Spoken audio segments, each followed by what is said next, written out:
ఏమంటారు? తల్లిదండ్రిని. ఎందుకంటే మనల్ని కన్నది వాళ్ళు కదా, వాళ్ళే మనల్ని సరి చేయగల సామర్థ్యతలు వాళ్ళలో ఉంటాయి కదా.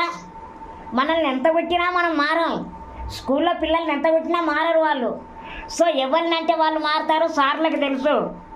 అందుకే తల్లిదండ్రులను పిలిచి తల్లిదండ్రులను తిడతారు వాళ్ళు. అప్పుడు మన తల్లిదండ్రులు మనల్ని కరెక్ట్ చేస్తారు, అవునా కదా. ఇక్కడ అప్పుడు బాధపడేది ఎవరు? మన తల్లిదండ్రులు. ఎవరు బాధపడతారు?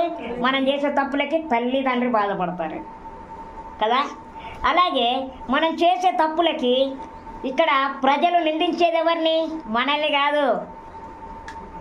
అదిగో దేవుని బిడ్డలంట, దేవుని పిల్లలంట, క్రైస్తవులంట అని నింద నీ మీదకి రాదయ్యా. నువ్వు నమ్ముకున్న దేవుని మీదకి పోతుంది. ఎందుకంటే ఆయనే కదా మన తండ్రి, అవునా కదా. ఆయనే మన తండ్రి కాబట్టి